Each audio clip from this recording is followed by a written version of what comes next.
estar enxergando a apresentação que eu coloquei na tela.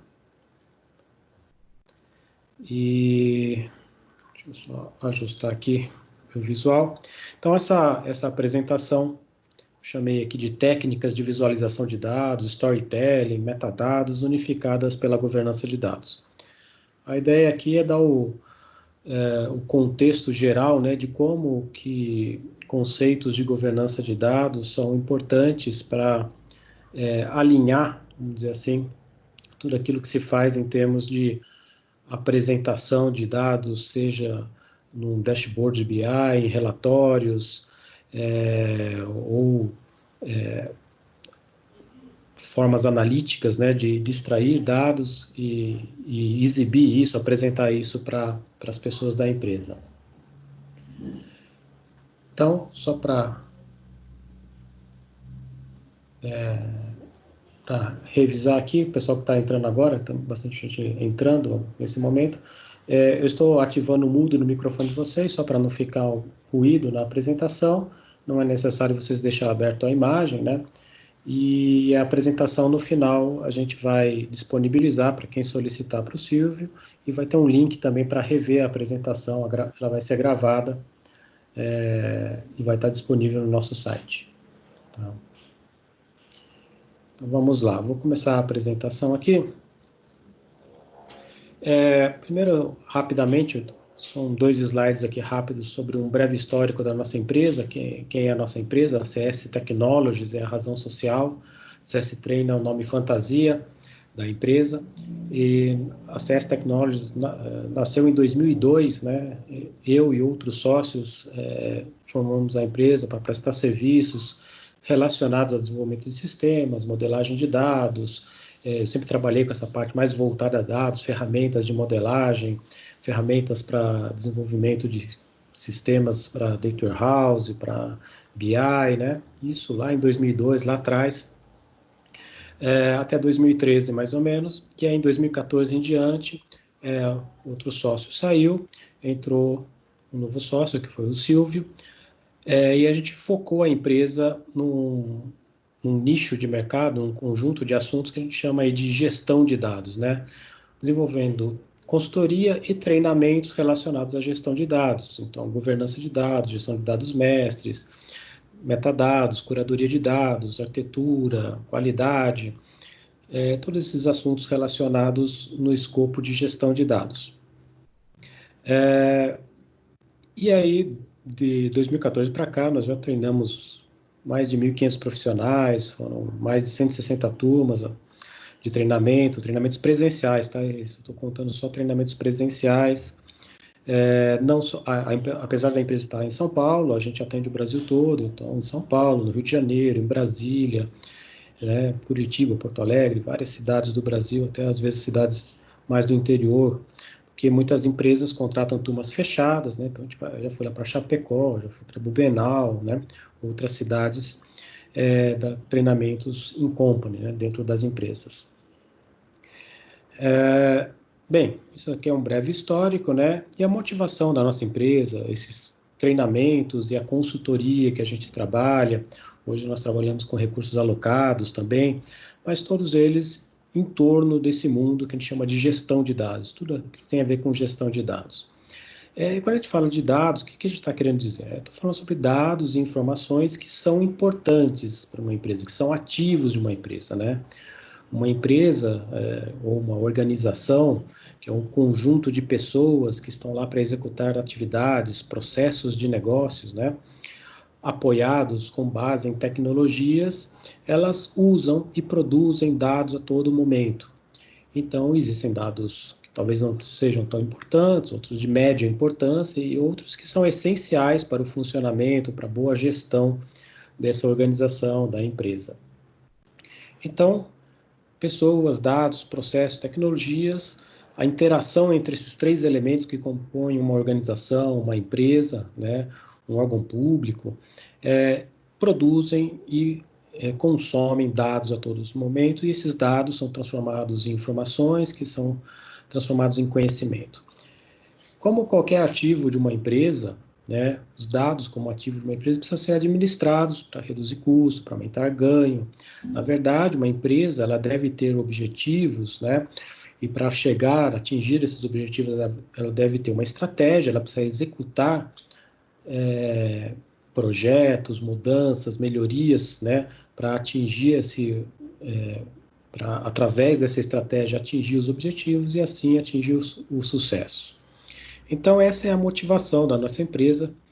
Trabalhamos com os conceitos, com as técnicas e tecnologias relacionadas à gestão de dados. Bem, e aí entrando um pouquinho já no assunto de hoje, né?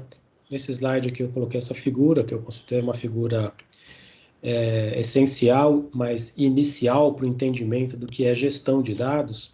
Essa figura é derivada no livro chamado DMBOK, e no DMBOK, né, que é o corpo de conhecimento da gestão de dados, essa figura, ou uma semelhante a essa, ela descreve quais são as áreas de conhecimento da gestão de dados. Então, dentre essas áreas de conhecimento, uma área central aí é a governança de dados. Eu gosto dessa frase que é usada para definir governança, que fala que governança de dados é a autoridade de planejamento e controle sobre os ativos de dados. Esses dados, informações que são importantes para uma empresa, para uma organização. A governança de dados também, ela existe e faz parte do objetivo das atividades da governança, ela alinha os objetivos estratégicos de negócio com as áreas de conhecimentos da gestão de dados. Que áreas de conhecimento? Arquitetura, desenvolvimento de dados ou de sistemas, a operação com dados, Big Data, BI, Data Warehouse, dados mestres, integrações, metadados, qualidade, né? Todas essas bolinhas que estão aqui são as áreas de conhecimento da gestão de dados e todas elas são planejadas e controladas por essa área de conhecimento central aqui chamada governança de dados. Tá? E aí, se vocês depois quiserem ver, eu coloquei aqui embaixo até o link e vocês vão receber a palestra depois o PowerPoint, quem solicitar para o Silvio. No nosso site csstreina.com.br tem lá as outras palestras, onde eu falei sobre estratégia, onde eu falei sobre governança, né? Eu abordei outros assuntos relacionados com essa mesma figura, só que eu fiz outras abordagens. E hoje eu quero abordar um pouco mais a parte, vamos dizer assim, que é a ponta do iceberg, que está para fora da água, né? Aquilo que os gestores, as pessoas de negócio, né, as pessoas que tomam decisão na empresa, o que elas realmente olham e entendem como sendo dados. Muitas vezes, quem é da área técnica, quem é da área de desenvolvimento de sistemas, da administração de dados, os DBAs, entendem como dados, informações, coisas muito mais abrangentes. Mas o gestor, ele olha PowerPoint, ele olha tela de sistemas, ele olha relatórios, né? Ele olha muitas vezes painéis de BI, relatórios produzidos no BI, e através dessas visualizações de dados é que ele é sensibilizado para aquilo que está acontecendo na empresa, ou que aconteceu, ou que deve acontecer na empresa, né?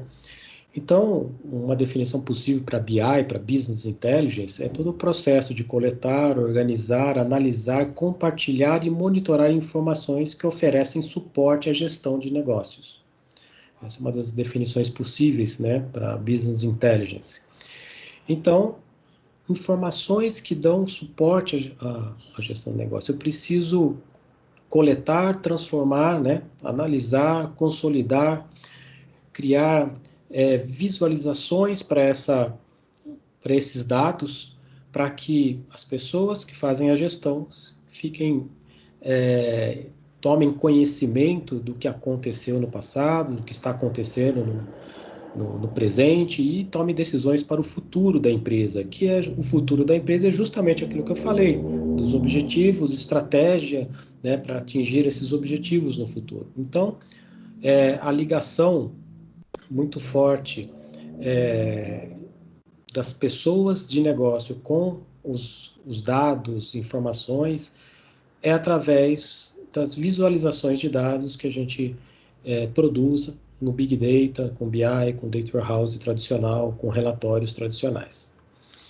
E um outro ponto importante que está permeando tudo isso daqui são os metadados, né? Metadados são informações estruturadas que descrevem, explicam, localizam um recurso de informação. Então, o nome da tabela, o nome da coluna do banco de dados é metadado? Com certeza. Bons nomes, boas descrições, mas também aquele algoritmo que eu uso dentro do ETL para consolidar dados, para fazer uma filtragem, para tirar os dados ruins e ficar somente com os dados de boa qualidade. Esses algoritmos, essas regras de qualidade de dados também são metadados. A explicação, né, aquilo que mostra o conceito do dado, é um metadado importante. E ele um tipo de metadado muito importante é um metadado que é descrito na linguagem do negócio. Então, os nossos gestores, as pessoas que estão trabalhando lá na ponta, gerindo uma empresa, eles precisam enxergar os dados e os metadados no nível de entendimento do negócio, né? Não o metadado técnico, né? Para o gestor do negócio não interessa qual é o nome da tabela, o nome da constraint do banco de dados, o nome do índice, isso são metadados também, né? Metadados mais técnicos. Para esse cara de negócio interessam os metadados que descrevem de uma forma, no português claro, no idioma claro, o significado daquele recurso de dado, de informação, para que com isso ele possa tomar alguma decisão entendendo a realidade.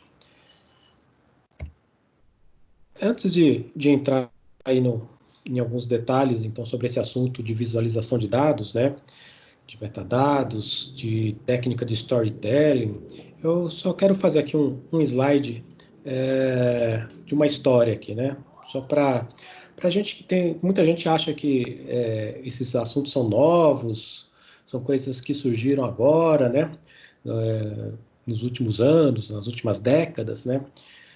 Vou contar aqui só uma historinha rápida sobre Isaac Newton, né? Em 1676 ele falou assim: se vi mais longe foi porque estava em ombros de gigantes. O que ele quis dizer com isso? Isaac Newton, né? Acho que todo mundo deve saber, deve ter falado das leis de Newton, né? Quando passou pela escola. Ele criou as 3 leis de Newton sobre a mecânica, ele criou a fórmula que está aqui embaixo sobre a lei geral da gravitação, né? Força gravitacional é igual a uma constante G vezes a massa de um corpo, a massa de um corpo vezes a massa de outro corpo dividido pela distância ao quadrado. E como é que ele chegou a isso, né? Por que ele falou se vi mais longe foi porque estava em ombro gigante? Ele não acordou do dia para a noite e descobriu essa fórmula, né? Ele não achou isso do nada, né? Na verdade, quando ele fala essa frase, é porque os gigantes que ele está se referindo é Galileu Galilei, Kepler, né? Foi um outro físico importante, e Kepler e Galileu usaram dados e informações coletadas por Copérnico e Tycho Brahe, né, que foram pessoas que observaram, né, principalmente o Tycho Brahe e o Copérnico, observaram o movimento retrógrado dos planetas, né, Marte, Vênus, que são os mais visíveis no céu à noite, né? Elas são estrelas diferentes, parecem estrelas, né? Mas eles formam esse movimento estranho no céu. Nas estrelas, elas passam no céu à noite de uma forma linear, e essas poucas estrelas faziam essas curvas estranhas no céu. Essa observação não é do único dia, né? São vários dias, cada dia representa um ponto diferente, e ele foi observando e coletando esses números, a data, a hora, a posição, a altitude, longitude, né? O azimuth, são as coordenadas, né, no céu, e anotando isso durante vários anos, muitos anos, né?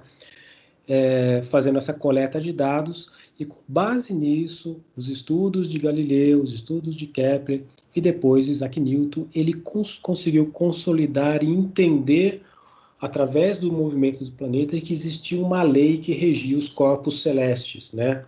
Que a Terra não era o centro do universo, que no nosso sistema solar, né, o Sol é o centro, os planetas giram em volta, e por isso esse movimento observado da Terra é um movimento diferente das estrelas, né?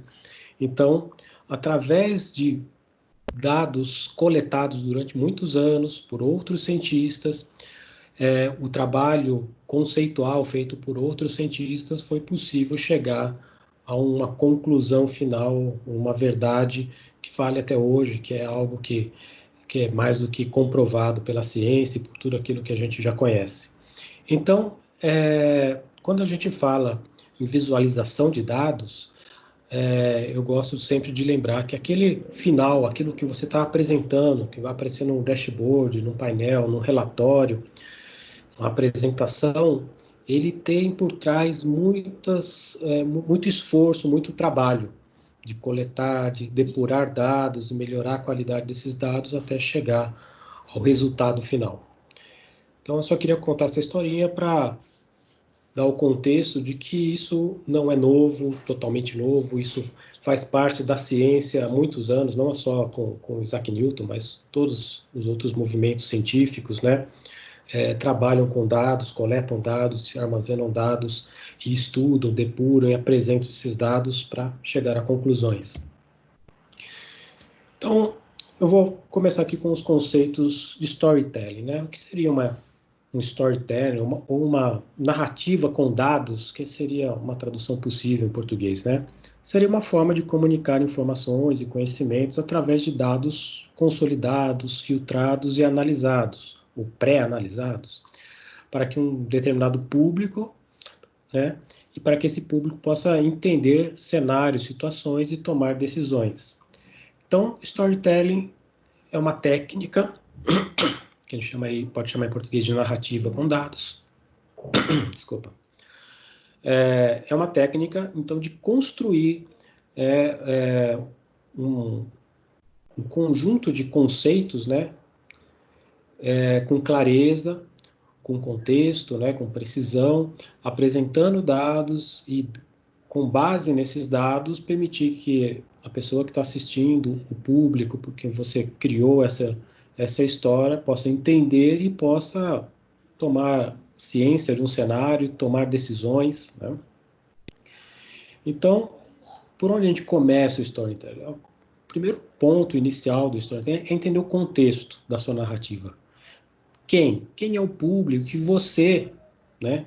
É importante você saber a relação entre o público e você que está contando a história, né? Vamos lá, tem vários cenários diferentes. Pode ser que o público seja os diretores da empresa e eu sou uma pessoa apresentando o resultado de um projeto ou a proposição de um novo projeto, né? A apresentação vai ser diferente se for ao contrário. Eu sou o diretor da empresa e estou apresentando para os meus funcionários os resultados do ano. Então, a relação entre o público e quem apresenta a informação é diferente. Ou o meu público são os meus clientes e eu estou apresentando para eles um cenário que a minha empresa ou minha organização se encontra, né? Vou pegar um exemplo recente. O público é a população do Brasil ou do mundo querendo saber como está a evolução da pandemia de Covid-19, né? Então, o Ministério ou a Secretaria que produzir os painéis, os relatórios que mostram essa evolução, precisam entender a relação entre o público e o apresentador dos dados, né? A gente precisa entender o quê? Qual é a ação? O que você quer estimular com essa narrativa, né? Para entender qual será o mecanismo que a gente vai executar esse estímulo e qual será o tom, né? Então, qual é a ação que eu quero? Eu quero sensibilizar as pessoas, eu quero usar como mecanismo, por exemplo, uma apresentação em PowerPoint, um dashboard, um painel, um relatório estático, né? E qual é o tom? Isso é um negócio sério? É algo leve? É um problema que as pessoas têm que tomar ciência? É uma comemoração de resultados, né? Então, tudo isso muda, né, o contexto do meu storytelling, da minha narrativa. E como eu vou fazer? Quais são os dados que estão disponíveis para dar fundamento a essa narrativa que eu estou mostrando, né, que eu estou apresentando, ou criando para apresentar. Então, esses são os elementos básicos para entender o que é construir um storytelling, né? E aí, contexto, né, uma forma muito comum é você fazer perguntas, né? Quais são as informações relevantes e fundamentais para contar essa história, fazer essa narrativa? Né? Quem é o público, ou o tomador de decisão, o que sabemos sobre eles? Eu conheço a pessoa, é uma pessoa genérica, não conheço exatamente ela. Quais dados disponíveis reforçam a nossa narrativa, o nosso público? Esse público conhece os dados, é uma novidade, eu vou estar apresentando algo. Se o público já conhece os dados, talvez eu não precise explicar muito. Se o público vai ser a primeira vez que eles vão tomar ciência desses dados, eu preciso talvez dar mais detalhes, mais metadados para que ele conheça o dado melhor, né? Onde estão os riscos? Quais são os fatores que poderiam enfraquecer a nossa narrativa, que precisam de mais atenção, né? Então você tem que tomar cuidado para não contar uma história que não parece verídica, que não parece realista, que tem furos, né? Então a gente precisa tomar esses cuidados. Como seria o resultado bem-sucedido? Onde você quer chegar com essa narrativa? Vamos pensar. Então, eu vou contar uma história usando dados na minha empresa e eu quero chegar a um resultado. Esse resultado é sensibilizar a minha empresa sobre um problema que está acontecendo. O resultado seria mostrar que um projeto é importante para a empresa e que vai dar resultado, que vai dar lucro para ela. Então, eu tenho que entender qual vai ser esse resultado. E se você tivesse pouco tempo, uma única frase, o que você diria? Isso é um jeito, uma pergunta assim, que às vezes é difícil de responder.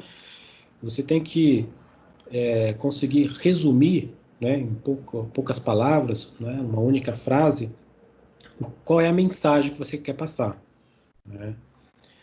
E aí, se a gente conseguir responder parte dessas perguntas, ou todas essas perguntas, a gente está mais preparado para construir o nosso storytelling. E aí a gente pode usar várias técnicas, uma das mais usadas é construir storyboards, né? O que são storyboards?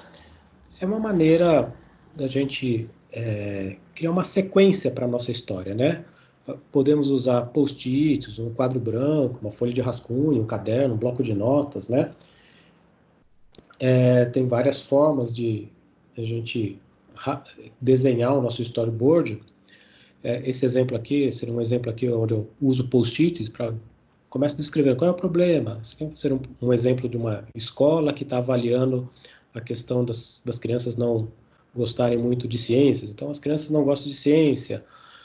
Demonstrar o problema, mostrar as notas dos alunos no decorrer do ano. Então, vou usar dados para mostrar que os alunos não têm boas notas em ciências ou faltam nas aulas, né, tem reclamações. Vou usar números, dados para isso. Aí vou ter insights aqui, ideias para superar esse problema, né? Descrever um programa piloto mostrando como seria o incentivo ao gosto pela ciência, mostrar dados de avaliação antes e depois para demonstrar o sucesso do programa. Então, isso aqui seria, no caso, que eu estou contando algo que eu já fiz, né? Eu tinha um problema, eu fiz uma ação, eu vou mostrar dados antes e depois para mostrar o sucesso e fazer uma recomendação final, né? Já que teve sucesso esse programa piloto, então a gente vai expandir e a gente precisa de dinheiro para fazer essa expansão. Então, esse seria um exemplo de storyboard criado através de pequenos post-its. Poderia fazer isso numa folha em branco, num caderno, num bloco de notas, né? E eu vou aplicar esse storyboard aonde? Posso aplicar num relatório com várias páginas, em painéis interativos, posso criar dashboards usando ferramentas, aí, sei lá, como Power BI, Tableau, né? Tem várias ferramentas de mercado para isso, e aí crio várias páginas mostrando esses dados, ou uma apresentação no PowerPoint, né? Onde eu vou precisar talvez copiar gráficos ou dados que estão em planilhas ou sistemas para trazer e criar essa apresentação no PowerPoint. Tá? Então aqui é só um rascunho, né? Como se fosse um rascunho num quadro branco, por exemplo, de um storyboard. Então, storyboard é uma técnica interessante, é simples, eu gosto bastante. A minha preferência é usar folha de rascunho e post-it, né? Não, mas sei que no mercado existem até ferramentas para construir storyboard, para deixar registrado, né? Existem outras ferramentas para isso, mas eu acho que como é algo que temporário, né? Você usa isso no processo de construção aí de relatórios, de painéis, de apresentações. Então, como é algo intermediário, não é o trabalho final, eu prefiro fazer até em ferramentas mais simples. Bem, então, visualização de dados. Tá, eu tenho, então, entendi o que é fazer um storytelling usando essas técnicas, por exemplo, de storyboard, né, colecionando dados, entendendo o meu contexto, o meu público, e aí eu vou chegar na parte de pegar dados, massas de dados, tabelas, planilhas, da onde vier, e transformar isso em visualizações de dados mais interessantes, mais atraentes, né? E aí eu vou ter várias técnicas, né?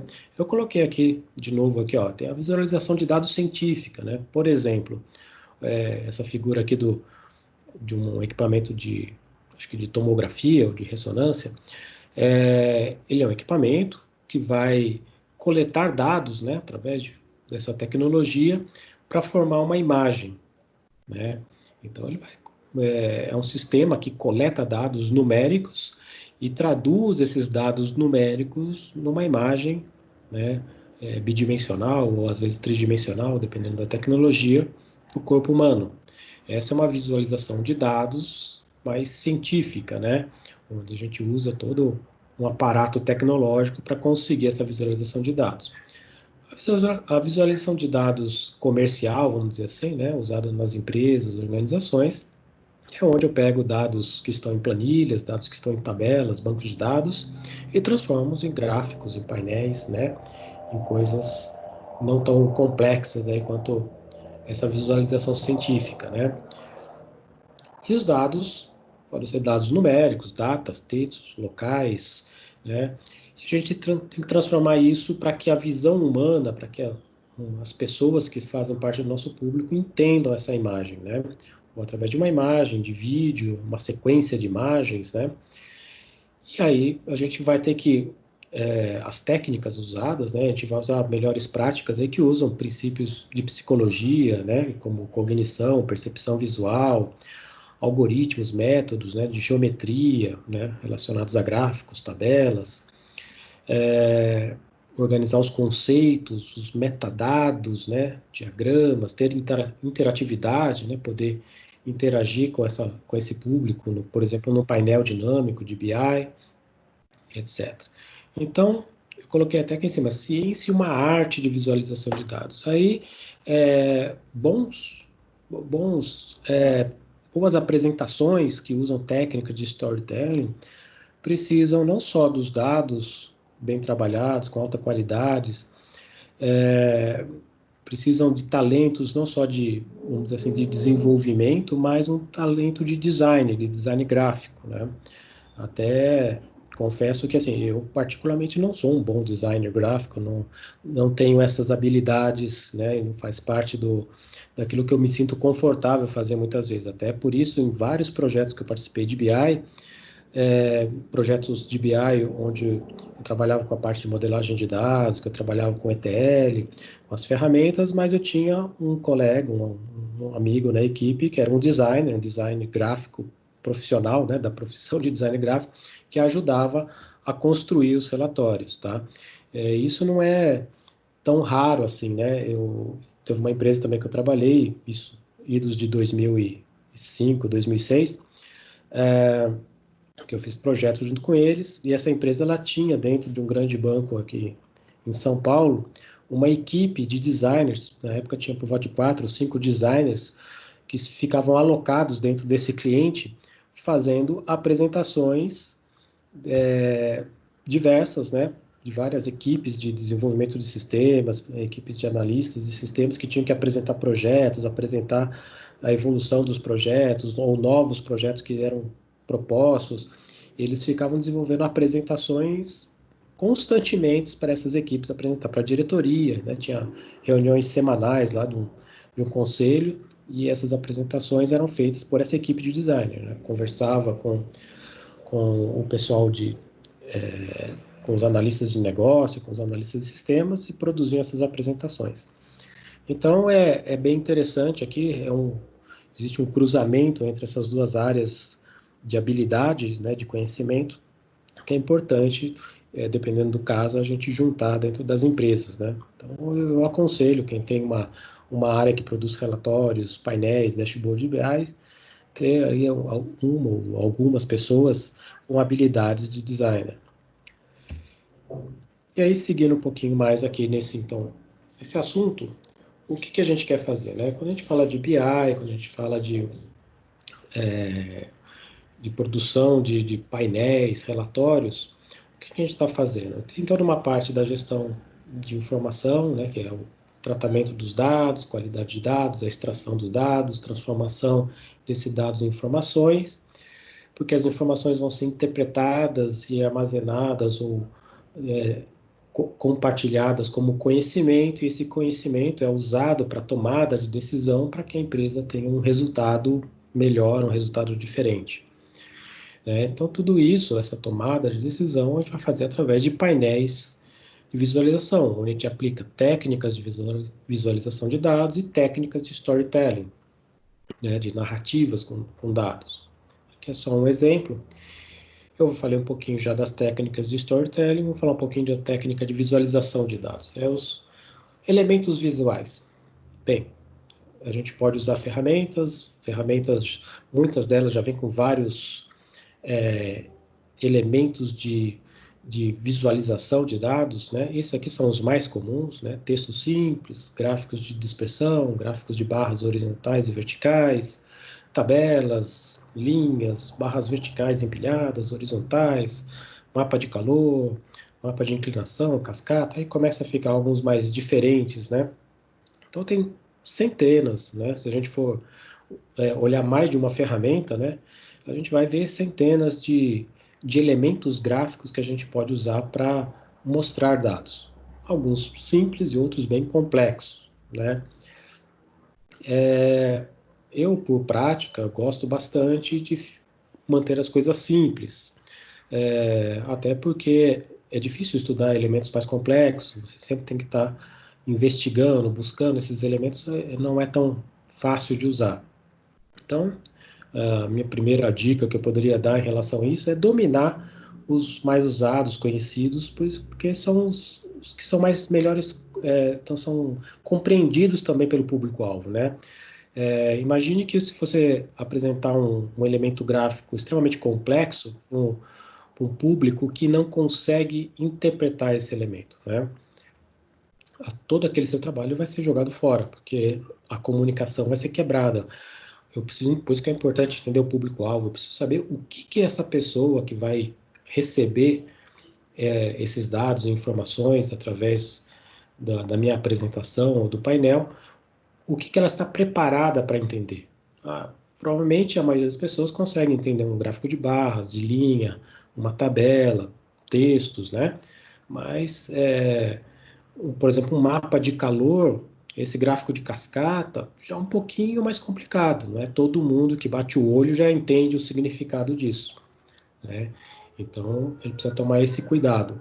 Então, simplicidade é ignorar o que não importa e dar relevância para o que dá resultado, né? Então, se a gente consegue produzir boas apresentações, painéis com elementos simples, de elementos visuais simples, a gente pode focar nisso, né?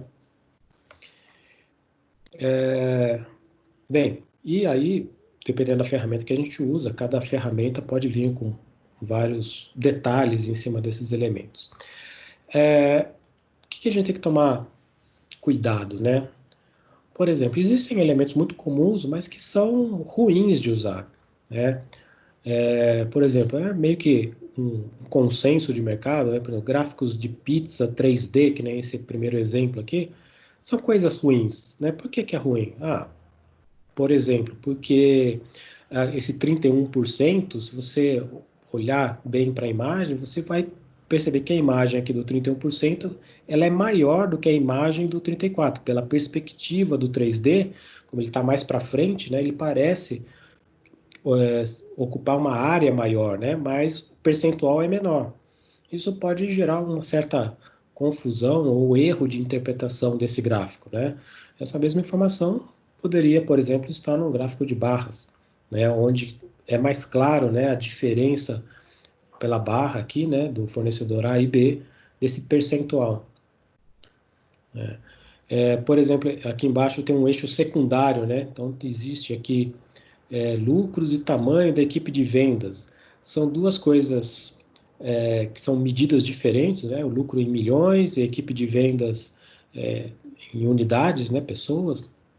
Então, essa informação no mesmo gráfico, com dois eixos, você pode gerar uma confusão. Alguém poderia interpretar o contrário. Eu sei que a legenda está aqui, mas são duas informações para ler. Eu preciso ler, entender a legenda, memorizar isso, depois olhar para as linhas e barras e saber o que, que é o lucro e o que, que é o tamanho da equipe de vendas. Então, ficou um pouco confuso.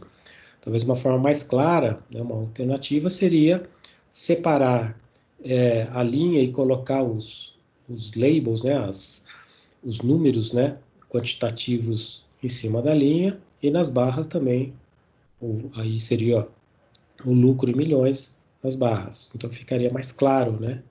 Ou dois gráficos separados, mas um alinhado com o outro, né? Então você tem outras alternativas para não causar essa confusão. Então a gente deve evitar esses tipos de problemas de interpretação, de dúvida que pode gerar na cabeça de quem está lendo esse relatório, esse painel, né? Então essa é uma técnica, né, para evitar problemas. Por exemplo, a poluição visual, a saturação, né? Esse exemplo aqui, eu tenho dois gráficos equivalentes aqui, só que o primeiro usa os mesmos dados, né? Mas tem lá um monte de informação, tem linhas, bordas, quadradinhos, triângulos aqui, aí tem uma legenda que indica o significado aqui, ó, volume de tickets recebidos, volume de tickets processados, né? Então, isso é mais difícil de interpretar, porque tem uma certa saturação visual, né? Muitos elementos gráficos, muita informação que não ajuda. Esse mesmo gráfico poderia ser feito dessa forma, né? Os eixos um pouquinho mais simples, sem as linhas do meio aqui. Aí um título que ajuda aqui bastante, né? Volume de chamados, né? São os tickets chamados recebidos pela equipe. Aqui tem os recebidos e os processados. E até coloquei aqui uma indicação que nesse ponto aqui começou a ficar diferente os recebidos e processados porque teve uma redução da equipe, né? Então, se é uma equipe de atendimento, de suporte, por exemplo, a equipe recebia chamados, mas deixou de processar todos os chamados porque a equipe ficou menor a partir de maio, né?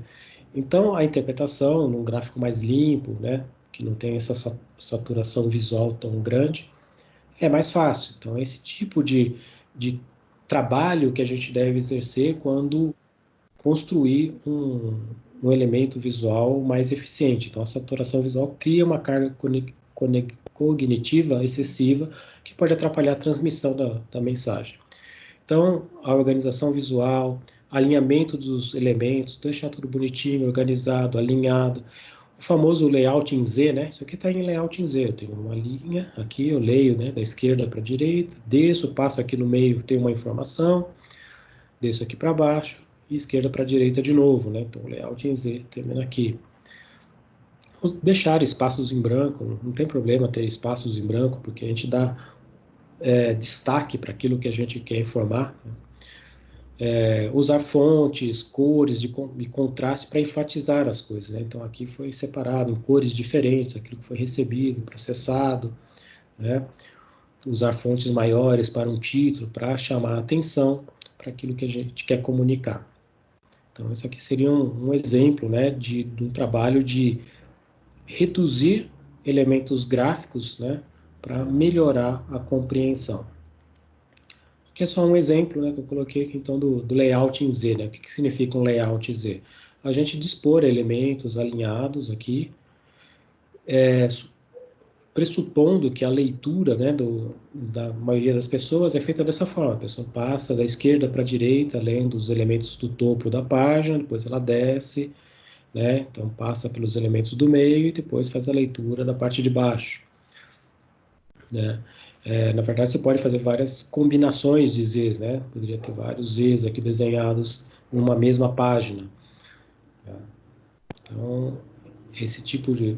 é uma técnica de design também extremamente conhecida, aplicada em revistas, em sites e vários tipos de mídias, né, de formas de comunicação. Então, é interessante usar isso também nos nossos relatórios e painéis e apresentações. Bem, quando a gente fala de uso de técnicas de visualização de dados, né, se a gente estudar um pouquinho mais e um pouco mais a fundo, essas técnicas vêm da psicologia, vêm do estudo, da forma que os seres humanos reconhecem a informação, como a visão é interpretada, né? Então, existe uma característica nesses estudos chamados de atributos pré-atentivos, né? Que visam direcionar o olhar, né, das pessoas. Então, esses atributos pré-atentivos são características que a gente pode mudar num elemento, né, para chamar a atenção. Então, esses exemplos que estão aqui, por exemplo, a orientação, está tudo alinhado e um deles está inclinado. Então, eu chamo a atenção para esse que está inclinado. Ou a forma, todos têm a mesma forma, menos um. Então, esse chama a atenção, esse está diferente. Ou o comprimento da linha aqui que está quebrada, chama a atenção. Ou a linha mais espessa, chama a atenção. O tamanho diferente, chama atenção, né? Tá tudo curvado e esse está reto, isso chama atenção, né?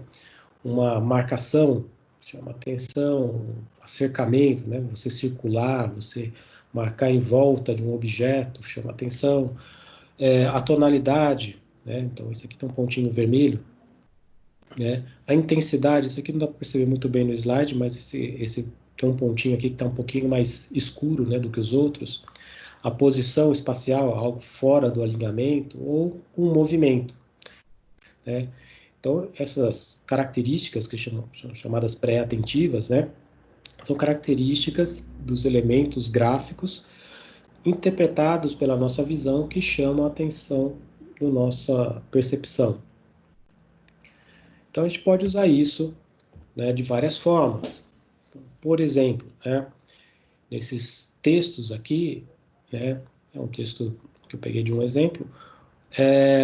O que a gente está fazendo aqui? A gente está usando cores, fontes e tamanhos diferentes para chamar a atenção das palavras-chave, daqueles conceitos que a gente quer direcionar o olhar das pessoas, né? Então, quando você bate o olho aqui, você vai enxergar o texto que está com a fonte maior, em negrito, aqueles que estão em cor azul, né? E isso vai chamar a atenção de quem está lendo essas informações, né? Então, organização visual, alinhamento, espaço em branco, né? Fontes com tamanhos diferentes, cores para destaque, contraste, né? Aqui embaixo tem um outro exemplo, que é justamente o uso de cores, né? Num gráfico aqui, separando em cores aquilo que talvez é mais relevante, né, dentro desse gráfico. Que eu estou apresentando aqui, problemas, preocupações aqui, né, relacionados provavelmente a design de automóveis. Um outro exemplo, então ele destaca aqui em vermelho, né, aquilo que é mais importante. Tá? Então, isso é a forma de usar esses elementos pré-atentivos para chamar a atenção, né, direcionar o olhar das pessoas para aquilo que você quer comunicar com mais eficiência.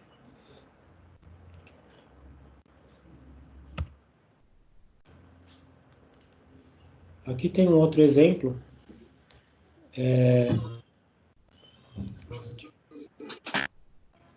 Aqui tem um outro exemplo, né, de aplicação de técnicas de alinhamento, organização visual. Aqui tem uma primeira tabela usando cores, né, que indicam aqui, no caso aqui é um exemplo aqui dos remédios mais vendidos por país, né, então remédio A, B, C, D, E, e aí as cores, né, mais escuras, né, indicam que o remédio é muito vendido em um determinado país. Então, essa tabela aqui ela é muito difícil de entender, interpretar, né, do jeito que ela está. Então, seria melhor, por exemplo, os países ter o nome completo, não uma sigla, que você talvez não conheça todas as siglas, né? A classificação, você poderia criar aí uma espécie de legenda, né? Então, um azul mais escuro até o branco, né? Então, é a classificação do mais vendido para o menos vendido, por exemplo, e aí fica muito mais claro, né? Então, aqueles que têm um azul escuro aqui são os números um, né? O primeiro em vendas em cada um dos países. Então, apesar de ser uma tabela com uma carga de detalhes, de dados muito grande, a gente consegue aliviar a interpretação, né? O reconhecimento desses dados através dessas técnicas aqui, né? Então, a gente tem que tomar muito cuidado com o uso abusivo de cores, com abreviações, né? Então, essa organização, alinhamento, espaço em branco,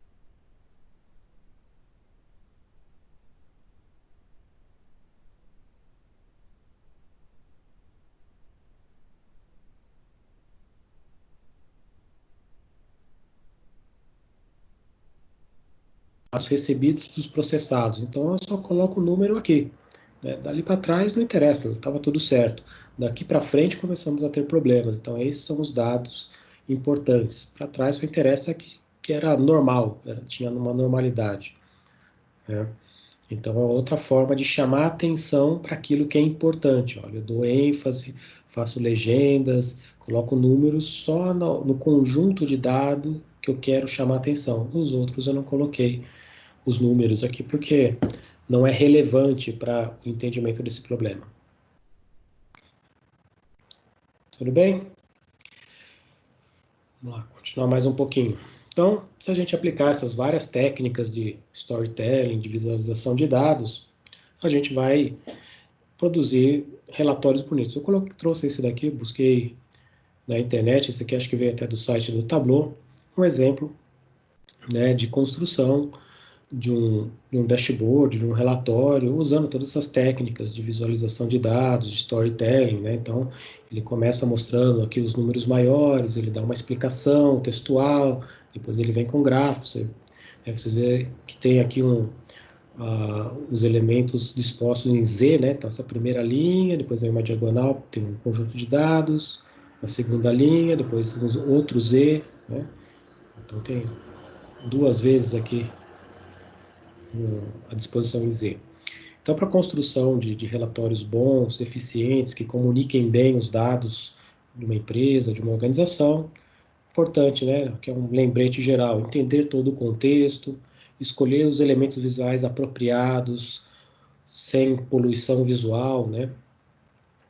Eliminando a poluição visual, usando técnicas para isso, focalizar a atenção para as informações mais importantes, né? Pensar como um designer ou junto com o designer, trazer um designer para a sua equipe, né? Depois que você tem os dados trabalhados com qualidade, que é tudo aquilo que a gente faz lá no ETL ou na análise de dados, trazer um designer para compor os elementos gráficos, as cores, né? Usar talvez um padrão de cores relacionado com a, com a identidade visual da empresa, da organização. Então, cada forma tem que ter uma função útil, não pode ser algo à toa, né? E aí você conta uma história para envolver o seu público, né? Então, esse aqui seria um exemplo de um bom uso de técnicas de storytelling e visualização de dados no dashboard aqui que fala sobre transporte de passageiros, voos, faturamento, etc. Tá? Bem, e aí eu voltei para aquele slide que eu mostrei lá no comecinho, justamente para dar o contexto geral, né, de tudo isso, né? Quando a gente fala de storytelling, visualização de dados, como eu falei lá no começo, isso é a ponta do iceberg, é a parte visível, né, do resultado de muito trabalho, né, como aquele exemplo também que eu dei, que eu citei a história aqui do Isaac Newton, né, que ele chegou a conclusões, a resultados com base em trabalhos feitos por outros cientistas durante décadas, cientistas que já tinham até falecido na época que Isaac Newton nasceu, né? Mas foi usando o ombros de gigantes do passado ou que estavam atrás que foi possível produzir algo interessante. Então a governança de dados como ela existe como autoridade de planejamento e controle dos ativos de dados, ela tem uma responsabilidade de indicar os melhores caminhos para o BI, para o Data Warehouse, né? Por exemplo, qual seria o papel da governança de dados em relação a storytelling, visualização de dados, ferramentas para fazer dashboards, painéis, BI? A governança de dados, ela, dentro da sua política, ela pode criar diretrizes.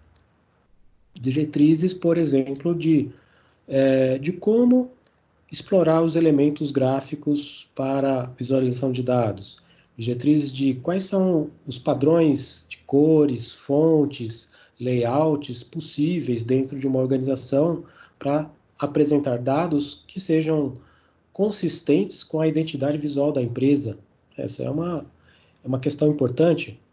Não sei, por exemplo, isso não aconteceu comigo diretamente, mas um colega me contou que é, ele estava apresentando uma ferramenta que essa ferramenta era complexa, tinha várias funcionalidades, mas uma das funcionalidades que tinha era um dashboard, era uma ferramenta de gestão de projetos. Então, ela tinha um dashboard para fazer a gestão do portfólio de projetos. E aí, quando foi apresentar para o gerente que ia aprovar essa compra dessa ferramenta, apresentou toda a ferramenta e aí, no final, apresentando o dashboard, né, como a cereja do bolo, ele entrou no dashboard e o gerente falou assim: esse dashboard com esse fundo preto, tem como mudar? Ah, até tem que customizar, tem que não sei o que, talvez tem que mexer lá nos arquivos, é possível mudar o fundo preto, né, porque a base da paleta de cores era o preto e os gráficos vinham em cima desse fundo preto. Não, mas não tem como mudar agora? Porque isso não tem nada a ver com a identidade visual da nossa empresa. A nossa empresa usa branco, vermelho, cinza, cinza claro, mas não usa preto. Tem como mudar? Não, agora não tem como mudar, tem que mudar depois. Aí o cara saiu da reunião, né? O gerente que aprova falou: não, não tem como mudar fácil daqui. Essa identidade visual da sua ferramenta, ela agride completamente a identidade visual da minha empresa, né? Eu quero uma ferramenta que seja boa, funcione, mas que apresente os dados dentro daquilo que os gestores, diretores, gerentes estão acostumados, querem ver, querem se sentir confortável em ver. A identidade visual é extremamente importante, né? Então, essa história que eu contei rapidamente é verdadeira, aconteceu num grande banco aqui do Brasil, mas essa ferramenta, o cara teve que trabalhar, fazer um esforço enorme, já customizar a ferramenta antes de conseguir vender para apresentar isso para os diretores e gerentes que tomavam a decisão. Então, a governança de dados ela pode ajudar, não só com tudo aquilo que a gente já falou nas outras apresentações, né? Em termos de qualidade de dados, arquitetura, integrações, dados mestres, mas com diretrizes para o BI, para o Big Data, para a visualização de dados, né, para se usar técnicas de storytelling, técnicas de visualização de dados, padrões, né? A governança de dados ela pode ajudar na construção dos metadados coerentes, né? Ela vai dar regras, políticas para que se descrevam melhor os dados, porque aquilo que a gente está vendo nos gráficos depende totalmente do bom entendimento dos metadados, né? Se eu apresentar números, se eu apresentar lá um número lá, 10%, 10% do quê? Ah, 10% de crescimento. Crescimento do quê? Da empresa, do faturamento, né? O que significa crescer a empresa 10%? É em número de negócios, de faturamento, é margem de lucro, né? É expansão territorial. Então, um número solto numa apresentação, num dashboard, num relatório, ele, ele pode ser interpretado de forma errada se o meu público não conhece o metadado de negócio necessário. Então, o papel da governança é trazer esses metadados, ou garantir que esses metadados existam e sejam bem utilizados por quem produz relatórios, dashboards, painéis, no nosso mundo de BI ou de tomada de decisão através de dados. Então, o papel da governança de dados é fazer esse alinhamento, né? Isso tem interferência direta no que a gente faz no BI, no Data Warehouse. Bem, eu estou chegando no final aqui, esse seria o conceito principal dessa apresentação. Todos esses conceitos que eu apresentei sobre storytelling, visualização de dados, existem num curso que nós damos. Na verdade, nós criamos esse curso especificamente para um cliente chamado Formação do Analista de BI. Na verdade, o cliente ele pediu que fosse com o Power BI, então nós criamos um curso que agregava conhecimentos de modelagem dimensional, de bancos de dados, de ETL, de visualização de dados, de storytelling e de Power BI, tudo num único grande curso, para ele treinar as pessoas das áreas de negócio para que eles pudessem serem usuários que criam relatórios usando o Power BI, relatórios e painéis. Então, esse pedaço do curso eu resumi nesses poucos slides, mas ele faz parte de um curso maior. Então, como eu falei no começo, na nossa empresa, desde 2014, a gente vem criando e ministrando curso para várias empresas, além desse do Power BI e o treinamento para analista de BI. Tem cursos de governança de dados, MDM, qualidade de dados, que é um curso que passa por todo esse conjunto de conhecimento que a gente chama de escopo da gestão de dados, né? Esse de capacitação para arquitetos de dados, é um pouco mais focado para pessoas da arquitetura de sistemas e de dados. Capacitação do curador de dados, que é um papel extremamente importante na implementação da governança, pessoas que são da área de negócio e têm responsabilidade sobre os dados. Esses são os nossos data stewards, ou curadores de dados. Gestão de dados mestres, modelagem multidimensional para BI e Data Warehouse, né? Aí é a parte mais voltada à construção de data marts, de Data Warehouse. Metodologia ágil aplicada à modelagem de dados para, vamos dizer assim, diminuir os conflitos entre administração de dados e desenvolvimento ágil, né? Para trazer isso para dentro da empresa. Modelagem de dados conceitual corporativa, ciclo de vida do BI/DW, ferramentas como o Power Designer, que é uma ferramenta de modelagem de dados, que é uma das ferramentas que, pela demanda dos nossos clientes, nós criamos um treinamento específico para ela e fornecemos isso em diversos clientes. E o Power BI, que é uma ferramenta também que, por uma demanda dos nossos clientes, nós desenvolvemos o nosso próprio treinamento de Power BI, que inclui conceitos de modelagem dimensional, modelo tabular ou colunar, né? Aplicados à ferramenta Power BI e também toda essa parte de visualização de dados usando os elementos do Power BI. Bem, esses são os treinamentos que a gente oferece normalmente. Aqui tem uma lista aqui de alguns projetos de referência, né, alguns clientes que a gente vem trabalhando já há alguns anos, por exemplo, a Via Varejo, desde 2016, projetos, depois alocação de recursos, né, fizemos projetos de diagnóstico, fizemos projetos aí relacionados à gestão de dados mestres, né, governança de Big Data.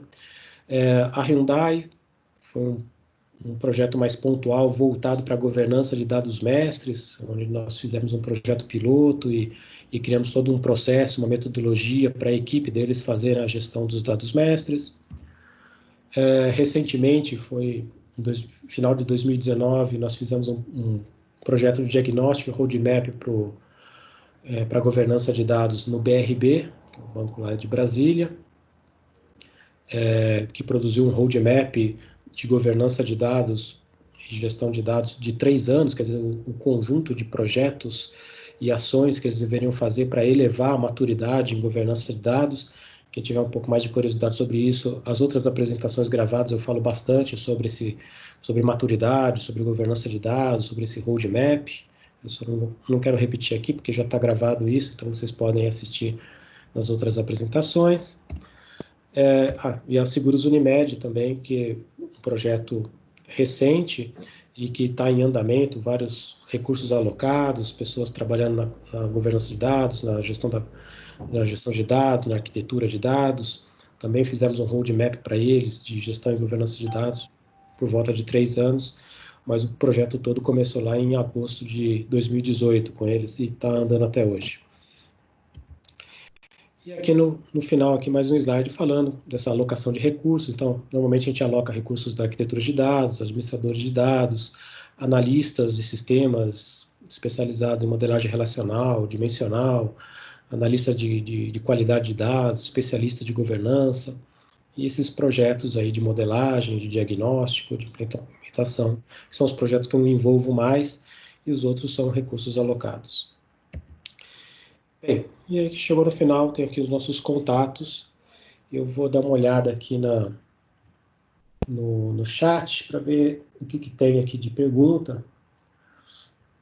Eu vou voltar para o começo do chat aqui para ver as perguntas. Deixa eu ver aqui se tem alguma coisa.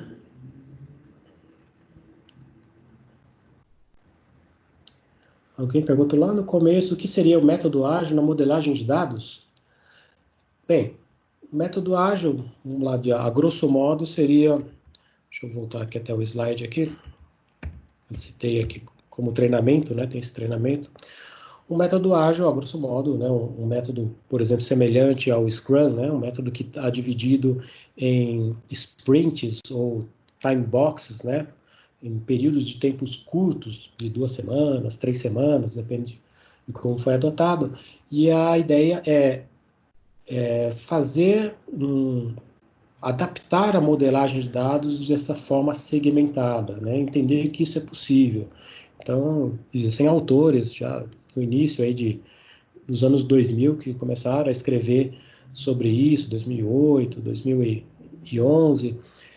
Então, eu trouxe esses conceitos, né, para aplicar técnicas de modelagem de dados de forma segmentada, compartilhada, olhando, por exemplo, histórias de usuários, né?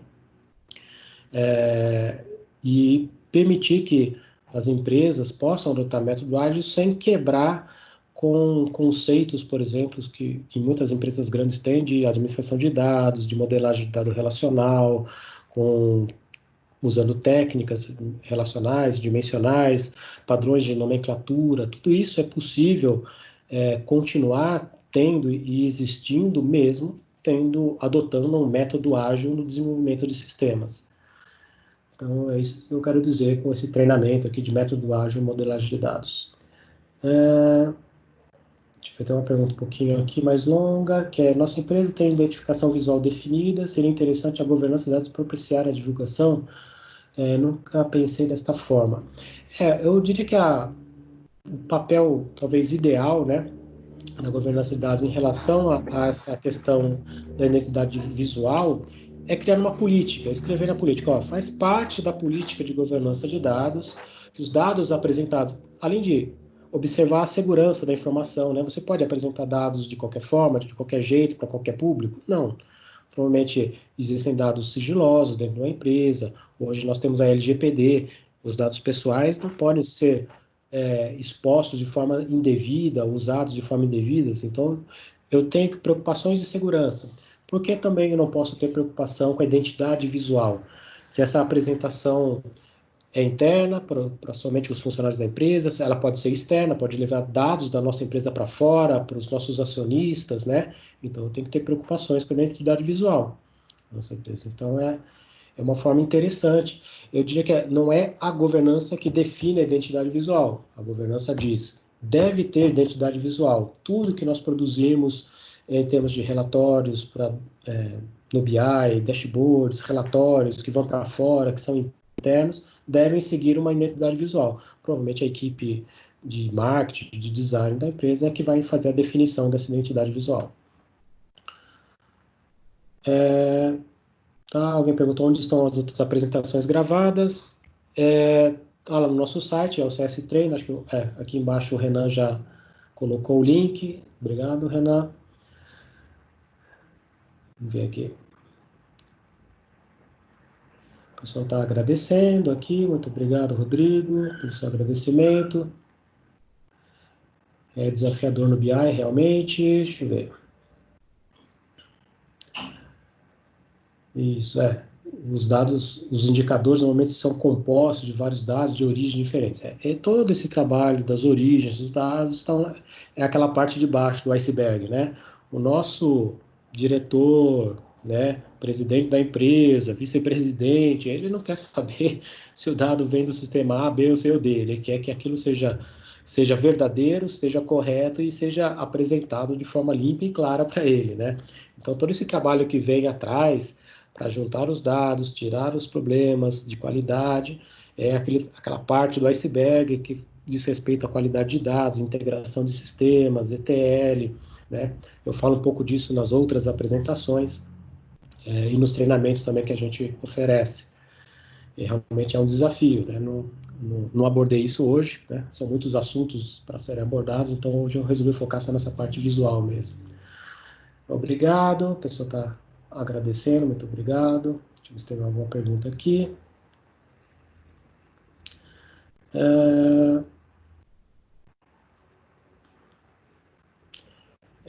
Uma pessoa está perguntando, a Eusiane, perguntando sobre, ela está querendo migrar, né, para a área de qualidade de dados, analista de qualidade, falar um pouquinho sobre esse profissional. Não é bom o foco dessa apresentação, talvez eu faça outras apresentações mais voltadas à qualidade de dados, mas a qualidade de dados é um tema extenso, que abrange técnicas, conhecimentos e ferramentas, né? Então, um bom profissional de qualidade de dados, teria que começar a olhar, primeiro, eu acho que para o conhecimento, né? O que é fazer qualidade de dados, existe bastante conhecimento teórico por trás disso, e talvez se aprofundar ou conhecer algumas ferramentas de mercado onde esse conhecimento é aplicável, né? Então, existem ferramentas de vários fabricantes diferentes, da informática, da Oracle, que podem ser usadas, né, para implementar a qualidade de dados. Um ramo bem abrangente, bem interessante. Tá, o pessoal agradecendo tá. Eu acho que eu consegui responder todas as perguntas. Se alguém tiver mais algum questionamento, acho que também estamos dentro da proposta de tempo, agora são 18 horas e 8 minutos, né? Vou colocar aqui os meus dados aqui, Caetano, do lado. Tá, Para o pessoal pode. solicitar as apresentações. Isso. Então, quem quiser a apresentação em PDF, depois eu vou passar para o Silvio. Quem precisar da apresentação em PDF, ele vai estar enviando para quem solicitar por e-mail para ele, por isso ele vai colocar o e-mail. E aí também, provavelmente amanhã, essa apresentação gravada vai estar no nosso site, lá naquele mesmo link que foi passado pelo Renan. Caetano, Então, tem o Zeca aqui manda uma pergunta aqui, ó. deixa eu dar uma olhada. É uma previsão de alguma palestra sobre as características dos data lakes. Data Lakers, né? Eu não tenho nada previsto ainda, mas a gente está coletando aquilo que as pessoas pedem, né? Então, se você tem alguma necessidade específica que ouvir, a gente pode fazer. Em algumas outras apresentações anteriores, eu acho que eu falei um pouquinho sobre Data Lake, falei um pouquinho sobre Big Data também, não com muita profundidade, né? Mas então vale a pena dar uma olhada nas apresentações gravadas. E a gente está coletando as opiniões aí das pessoas justamente para produzir novas apresentações como essa nesse período aí de quarentena. E tem os treinamentos, assim que a gente puder voltar a dar treinamento presencial, todos esses treinamentos, a gente fala bastante de Data Lake no treinamento de capacitação do arquiteto de dados, né? E aí a gente pode conversar aí em termos de treinamentos presenciais, treinamentos nas empresas ou turmas abertas aí. Aí no nosso site sempre vai ter lá as agendas com os treinamentos. O Silvio passou aqui E os nossos cursos também, né, Caetano? Ele, assim, a gente tá já com a plataforma aí trabalhando em cima para que a gente possa ter online, né? Eu estou planejando aqui alguns conteúdos online, o formato é diferente, a gente tem que cuidar ter um cuidado, vamos dizer assim, em criar um material que seja aproveitável, né? Eu não gostaria que as pessoas assistissem um curso e não conseguissem absorver o conhecimento, então o trabalho para fazer um treinamento online que seja eficiente, eu considero até maior do que fazer um treinamento presencial. Então a gente está trabalhando nisso, né? A gente está desenvolvendo aqui também uma plataforma em paralelo, uma plataforma de treinamento, onde a gente vai dispor esses cursos no futuro. Bem, deixa eu ver se tem já falei sobre treinamento online.